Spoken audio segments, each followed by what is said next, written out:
Bismillahirrahmanirrahim. Assalamualaikum warahmatullahi wabarakatuh. Alhamdulillah di hari yang baik ini ya kita akan berbincang bersama guru kita bersama Dr. Handes Kiai Haji Hasanuddin Sinaga MAG. Beliau salah satu imam tetap di Masjid Istiqlal.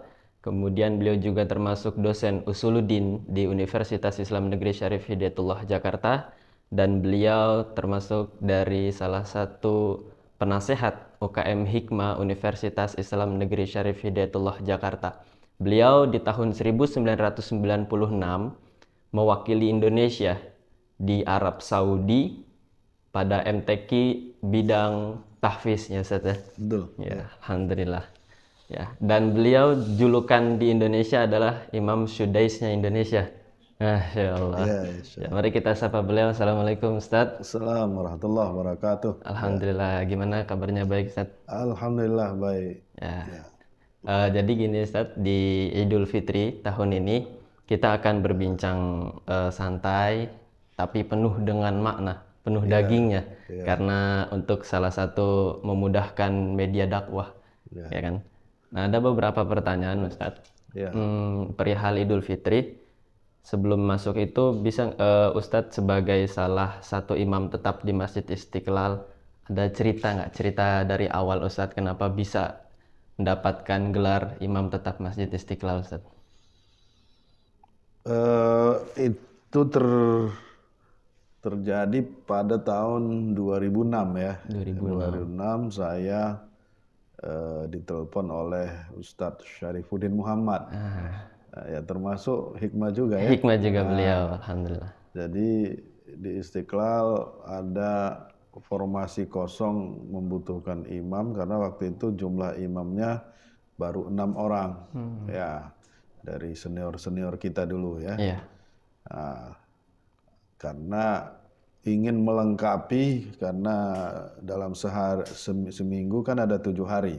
Iya. Jadi ada 1 hari yang kosong nih. Ya, selama ini itu hanya diputarkan di antara imam yang ada gitu kan. Iya. Jadi ada piket tambahan berarti. Nah, supaya gampang harus ada imam satu lagi. Sehingga satu imam itu 1 hari full kan gitu. Nah, tiba-tiba saya ditelepon oleh beliau, katanya apakah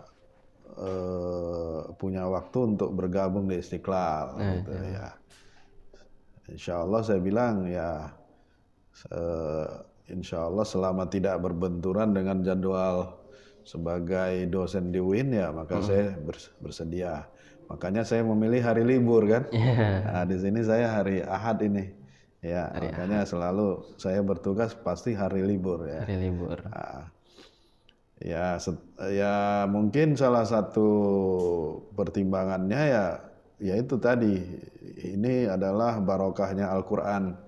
Jadi salah satu persyaratan imam di Istiqlal ini adalah hafal Al-Quran 30 juz ya.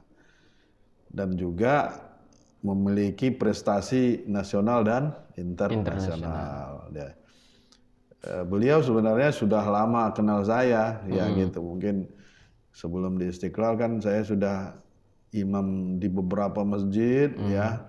Ya mungkin sudah beliau mengenal juga, kemudian mungkin berdasarkan pertimbangan itu beliau menghubungi saya. Nah, tentunya dengan diskusi dengan pengurus, termasuk waktu itu imam besarnya Profesor Ali Mustafa Yaakob ya, dan juga seluruh pengurus yang ada di sini. Akhirnya disetujui dan masuk gitu. Masuk gitu ya. Alhamdulillah. Alhamdulillah ya. Bi barakatil Quran ya. Barokah Al-Quran ya. Dan ini Ustaz, ketika kita menyambut ya, umat-umat Islam menyambut Idul Fitri, penghujung di bulan Ramadan, bulan yang selalu dinanti-nanti, kemudian penghujungnya itu adalah hari yang disebut dengan hari kemenangan. Nah, itu apakah ada dari anjuran Nabi Muhammad SAW amalan-amalan untuk umat-umat Muslim melakukan sesuatu di hari raya tersebut untuk melambangkan dia itu benar-benar pantas untuk merayakan hari kemenangan gitu? Iya. Kalau kita melihat sejarahnya ya, karena puasa Ramadan ini kan diwajibkan tahun 2 Hijriah. Iya. Artinya Idul Fitri itu juga sudah ada sejak 2 tahun 2 Hijriah itu gitu Iya. ya. Terus apa yang harus kita lakukan? Persis di malamnya itu seperti firman Allah di surah Al-Baqarah itu ayat 185, Iya. walitukmilul iddata walitukabbirullaha ala ma hadakum wa la'allakum Tashkurun. tashkurun. Hendaknya kamu menyempurnakan hitungan hari dari kewajiban puasa itu, mungkin 29, mungkin 30. Nah, persis di malamnya walitukabbirullaha, hendaknya kalian membesarkan Allah, maksudnya bertakbir. Maka amalan yang paling afdal malam itu ya bertakbir. Iya. Nah, makanya kita bertakbirlah malam Idul Fitri itu, dimanapun kita berada ya. Kita melihat tradisi masyarakat kita, ada mudik, ya mungkin sibuk menyiapkan makanan atau beli baju gitu ya. Ya kita tidak bisa menafikan itu ya. Iya, betul. Anak-anak muda lah, apa ya, keliling-keliling. Tapi jangan sampai melupakan esensi utama dari malam takbir itu, yaitu bertakbirnya itu. Gitu. Nah, kadang-kadang kita sibuk dengan yang sekunder, menghilangkan yang primer kan gitu. Iya. Bertakbirlah gitu. Yang sedang mudik bertakbir dia di mobil, di bisnya itu kan itu, atau di mobilnya itu. Nah, itulah yang perintah, bahkan ayat bukan hadis lagi kan gitu ya. Kemudian ya begitu masuk ke hari Syawalnya itu, ya tentu sholat Id, zakat, bayar zakat fitrah ya, itu nggak boleh lupa itu. Ya zakat fitrah sebelum apa namanya khutbah ya Idul Fitri. Ya kalau enggak nanti akan berupa menjadi sedekah biasa kalau dikeluarkan setelah khotib naik mimbar kan gitu ya.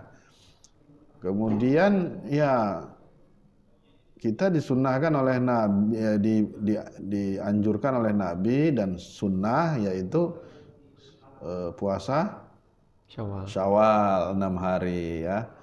Barang siapa yang puasa Ramadan kemudian mengikutinya dengan 6 hari di bulan Syawal, maka dia seperti berpuasa setahun penuh kan begitu ya dalam hadisnya. Nah, itu amalan-amalan. Dan wabil khusus lagi tradisi kita di Indonesia dan mungkin di Asia Tenggara itu ada kegiatan halal bihalal namanya. Nah, ini tradisi khusus ya. Ya, halal bil halal ya, itu sebenarnya intinya silaturahim ya. Menyambung apa yang putus ya. Mungkin ada yang beku dicairkan, kan itu makna dari halal bihalal itu ya. Yang diikat diurai, itu dari halal bihalal itu. Jadi ini tradisi baik ya, walaupun tidak seluruh dunia Islam ada tradisi seperti ini, tapi ini khas Indonesia dan mungkin Islam Asia Tenggara. Ya kita bersilaturahim ya, ke keluarga, ke orang tua dan sanak famili, ya saling maafin ya. Ada yang ruwet diurai, ada yang putus disambung ya, ada yang beku dicairkan. Nah, itu makna dari halal bihalal. Ya. Tapi jangan kita apa namanya salah kaprah menggunakan halal bihalal ini ya, ada misi tumpangan yang nggak baik. Misalnya, untuk menunjukkan saya kelasnya lebih tinggi, ya status sosial saya lebih tinggi. Itu ya hendaknya kita kikis habis-habis gitu. Ya seperti tradisi mudik itu kan sebenarnya baik itu. Baik ya. Tapi jangan itu untuk menunjukkan pamer, untuk menunjukkan strata sosial saya lebih tinggi, tapi yang lebih inti itu ya itu tadi, menghangatkan kembali jalinan persaudaraan dan mungkin ya berbaginya itu ya bagi yang sudah merasa mampu dan mapan itu menjadi momen yang mungkin setahun sekali ya Iya. dia mempunyai kelonggaran waktu untuk melihat sanak saudaranya ya dan berbagi ya. Nah, itu kira-kira beberapa amalan dan juga tradisi-tradisi baik yang perlu kita lakukan, tapi juga jangan dicampur dengan sesuatu tanda kutip yang bisa merusak kesucian daripada Idul Fitri itu sendiri. Ya. Nah, dan di Idul Fitri itu kan ada tadi perintahnya walitukabbirullah. Iya. Ya kan mengagungkan Allah, mengesahkan Allah dengan melafazkan Allahu Akbar. Iya. Kan rentetan dalam Al-Qur'an itu kan termasuk dia mempunyai salah satu kemukjizatannya dari segi bahasa ya, Ustaz. Iya. Bahkan ketika sholat mengucapkan takbiratul ihram Allahu Akbar itu mempunyai makna yang tersirat. Nah, kemudian kesinambungan dengan hari raya Idul Fitri atau yang lebih kita kenal itu hari raya kemenangan bagi orang-orang Islam. Nah, identiknya ketika orang merasakan kemenangan itu kan bangga, Zat. Ya, ada bangga, ada rasa kerennya di situ. Karena keren telah melaksanakan puasa 30 hari, contoh. Keren nggak meninggalkan taraweh selama 30 hari berturut-turut. Nah, kemudian rasa bangga tersebut diaplikasikan dengan pengucapan takbir, ya, dengan Allahu Akbar. Nah, tapi ada nggak sih, Ustaz, kayak kedalaman makna Allahu Akbar tersebut secara lafziyah ataupun yang memang ketika diucapkan itu apa yang membuat benar-benar nyentuh ke hati gitu, benar-benar di sisi lain kita merasakan kebahagiaan dari kemenangan tersebut, di sisi lain kita selesai di bulan yang penuh dengan keberkahan. Karena kalau merujuk ke kalau nggak salah ya, tarik sebelumnya di penghujung bulan Ramadan Rasulullah SAW dan beserta para sahabat selalu merasakan kesedihan bahkan meningkatkan ritual ibadahnya. Iya. Gitu, jadi kalau kita baca di beberapa literatur, salah satunya tafsir Al-Maraghi, Syekh Ahmad Mustafa Al-Maraghi ketika menjelaskan tafsir Iyyaka na'budu wa iyyaka nasta'in, di situ beliau mendefinisikan definisi dari ibadah itu adalah ketundukan. Jadi esensi dari ibadah itu adalah ketika seorang hamba merasa kecil di hadapan yang serba maha. Ya, ketundukan itu. Makanya kalau kita lihat seluruh ibadah itu pasti berujung kepada Allahu Akbar. Di sholat aja itu kita coba Nailul ya. Iya. Berapa kali Allahu Akbar disebut waktu sholat? Oh, banyak. Wah, nggak terhitung ya. Iya kan, Allah, nggak sampai lupa kan. Nah, coba pernah ngitung nggak berapa kali Allahu Akbar waktu kita sholat? Belum kan? Belum. Nah kalau kita lihat haji ujung-ujungnya Allahu Akbar juga. Makanya ketika melempar jumrah itu Bismillahirrahmanirrahim Allahu Akbar. Ya kan? Ketika puasa juga, maka puasa kita yang 1 bulan di ujungnya tetap Allahu Akbar.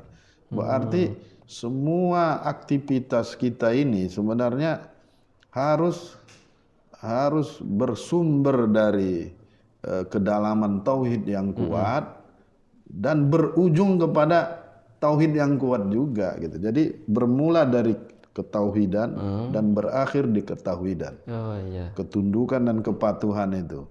Nah, tunduk patuh ketika dia melaksanakan ibadah. Nah, tunduk patuh dalam yang lebih kontekstual ya setelah dia lepas dari ibadah itu, masih tunduk apa enggak kan gitu. Iya, Allahu Akbar, Allah Maha Besar. Artinya apa? Ya, perbuatan kita setelah takbir itu kira-kira Allahnya masih besar apa udah kecil kan gitu. Atau ada yang besar yang lain. Iya. Duit yang maha besar, ya, Fulus. fulus yang maha besar, Iya. jabatan yang maha besar, atau apapun yang maha besar. Kalau sudah begitu, ya tidak tercapai esensi dari ibadah itu. Ibadah itu adalah ketundukan dia. Dia merasa, ya kita ini kan kalau ibadah itu kan, makanya abdun kan. Iya. Ibadah itu satu akar kata dengan abdun, hamba. Ya, abdun. Abdun, hamba. Hakikat seorang hamba itu di dalam tafsir juga dijelaskan, dia merasa tidak memiliki, yang dia miliki itu cuma milik tuannya, ya kan? Iya, iya. Hamba itu, namanya hamba beneran seperti itu. Dia tidak pernah merasa memiliki. Apapun yang ada pada dia itu hakikatnya punya tuannya. Iya, betul. Yang kedua, dia hanya melakukan yang diperintah oleh tuannya. Gak mungkin dia melakukan. Nah, yang ketiga, seorang hamba itu pasti dia melakukan sesuatu atas izin tuannya, kan gitu. Iya. Nah, kalau kita larikan ke pertanyaan tadi itu, hakikat takbir itu, ya bagaimana kita mengkontekstualkan takbir itu dalam hidup kita? Iya, iya. Ya, apakah kita ini masih merasa kita yang lebih besar, atau benar-benar Allah itu yang maha besar? Nah, itulah pentingnya ya dengan momentum Idul Fitri ini. Sebagaimana perintah Al-Baqarah 185 tadi, hendaknya kamu besarkan Allah. Artinya apa? Ujung dari Ramadan ini ya kembali lagi kepada dasar tauhid kita itu. Puasa ini bukan untuk apa-apa. Ya, kita 30 hari kita short course ya. Pelatihan singkat. Paling tidak ada habit baru yang bisa kita temukan. Mengapa Ramadan ini ditetapkan setiap tahun? Kenapa enggak seumur hidup sekali aja puasa gitu. Tapi setiap tahun. Artinya apa? Harus ada meaning dalam setiap tahun itu harus menemukan satu meaning baru. Kalau puasa tiap hari, tiap tahun nggak ketemu meaningnya, ya nggak ketemu ininya, ya padahal makna dari Ramadan diulang terus setiap tahun agar kita menemukan habit-habit baru dalam diri kita. Oh, kalau dulu saya orangnya pemarah, berarti Ramadan ini paling nggak saya bisa menjadi orang yang lebih bisa mengendalikan emosi. Tahun berikutnya kita temukan meaning baru lagi. Kita temukan meaning baru lagi. Sehingga benar-benar puasa itu ya sesuai dengan teori pembentukan karakter. Jika suatu kebaikan sudah diulang-ulang minimal, ada yang mengatakan 3 minggu, ada yang mengatakan 1 bulan, maka itu akan berpotensi menjadi habit baru bagi dia. Nah, mudah-mudahan puasa ini akan memberikan kita kebiasaan-kebiasaan baik.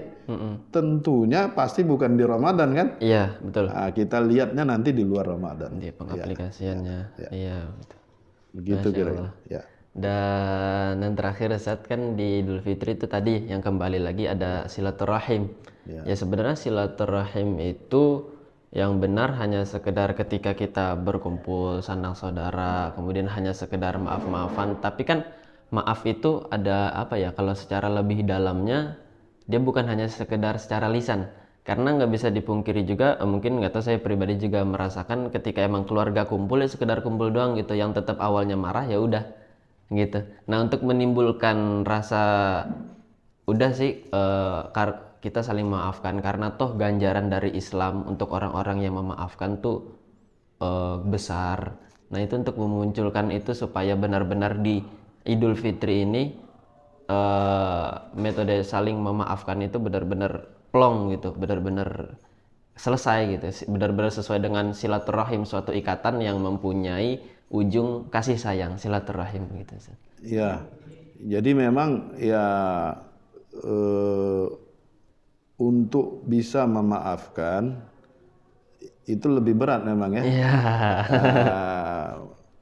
Ada orang dia nggak mau maafkan kalau kalau yang bersalah belum minta maaf. Nah, Itu tahapannya itu masih level biasa. Ya. Tapi kalau kita mau naik kelas ke level muhsinin, muhsin. muhsinin itu di dalam surah Ali Imran itu disebut wal afina 'anin nas. Wal afina 'anil nas. Wallahu Afina, pemaaf. Jadi bukan memaafkan tapi pemaaf. Itu beda kan? Iya, Ya, memaafkan, pakai fiil isim fa'il. Fa'il. Isim fa'il. Menyanyi. Ya, semua orang menyanyi. Iya. Tapi kalau disebut penyanyi, beda. berarti dia yang sudah ya karakternya menjadi seorang yang menyanyi selalu. Iya. Nah, wal afina, dia bukan cuma memaafkan, pemaaf. Nah, pemaaf itu nggak menunggu orang minta maaf. Iya, betul. Nah, makanya ada sebuah riwayat mengatakan Nabi mengatakan begitu melewat seorang laki-laki, Nabi mengatakan ke para sahabat, itulah dia calon penghuni surga. Wah, akhirnya sahabat penasaran ya, ini apa amalan dia? Sampai ada yang nguntitin ya, Nguntit. sampai ke rumah, bahkan numpang dia pura-pura katanya musafir, pengen, padahal sebenarnya dia pengen tahu amalan apa ini. Jasus, Mata-matai ya, mata-mata yang baik. Iya. Kata Nabi, ini penghuni surga. Dia pengen tahu apa kelebihan ini. Sampai bermalam 3 hari, karena kan batas orang bermalam kan 3 hari. Iya, betul. Dia lihat ya sholatnya biasa-biasa aja, ya. Paling yang wajib-wajib aja gitu dan seterusnya, kok nggak ada yang istimewa gitu ya. Iya. Akhirnya dia keceplosan juga. Mohon maaf ya, saya sudah 3 hari memata-matai, tapi saya agak ketemu jawabannya. Tapi kamu, kata Nabi, calon penghuni surga. Ya, kira-kira apa itu rahasianya? Katanya, sebelum saya tidur, saya sudah memaafkan kesalahan semua orang. Baik dia minta maaf ataupun dia tidak minta maaf. Baik dia sadar berbuat salah ke saya ataupun dia tidak sadar berbuat. Jadi rupanya memaafkan itu derajatnya tinggi sekali. Makanya kalau kita nanti Idul Fitri ini, ya kita latihlah itu, ya kan? Iya. Mungkin secara manusiawi ya ada sedikit goresan-goresan. Iya. Tapi itu memang harus ya namanya perbuatan baik itu ya perlu riyadhah kan? Iya toh, latihan. Latihan ya. Cobalah untuk melupakan dan cobalah untuk memaafkan. Ya, supaya Idul Fitri itu, silaturahim itu tidak hanya sekedar seremonial, datang salam-salaman tapi hatinya masih dongkol ya. Padahal kan maksud dari silaturahim itu kan halal bihalal. Halal itu kan melepaskan ikatan yang tadinya kusut. Ya menjadi terurai. Ya begitu kira-kira. Iya. Masya Allah, terima kasih Ustadz atas ilmunya yang udah mempersiapkan kita sebelum datangnya berakhirnya bulan Ramadan dan menyambut hari kemenangan Idul Fitri. Jadi mungkin kesimpulannya teman-teman sahabat Qurani, ya penonton dimanapun berada, ya di bulan ini sebelum kita benar-benar menyambut hari kemenangan bagi orang-orang Islam, alangkah baiknya kita mulai mempersiapkan latihan riyadhah mulai dari hal-hal yang kecil, karena silaturahim halal bihalal yang tadi disebutkan bukan hanya sekedar perkumpulan, makan-makan bareng, foto kemudian bubar. Namun silaturahim itu, halal bihalal itu ya mengurai semua permasalahan, memaafkan, karena tadi al-afina 'anin nas, Ya, salah satu untuk mendapatkan predikat orang-orang yang muhsin itu menjadi pemaaf. Ya, dan itu adalah salah satu sifat yang paling mulia yang dimiliki oleh Nabi Muhammad SAW. Mungkin cukup sekian, Ustaz. Terima kasih Ya. atas ilmu-ilmunya. Mungkin Sama-sama, next ya. time kita bisa bincang lagi dengan pembahasan yang lebih menarik tentunya, Baik, apalagi di insya Allah. zaman milenial. Insya Terima Allah. kasih, Ustaz. Mudah-mudahan sukses. Amin. Hikmah, UIN Hikmah. ya. UIN Jakarta. UIN Insya Allah. Jakarta ya. Terima kasih. Mungkin cukup sekian. Hadanallahu wa iyyakum ajma'in. Akhirul kalam. Assalamualaikum warahmatullahi wabarakatuh. Waalaikumsalam warahmatullahi wabarakatuh.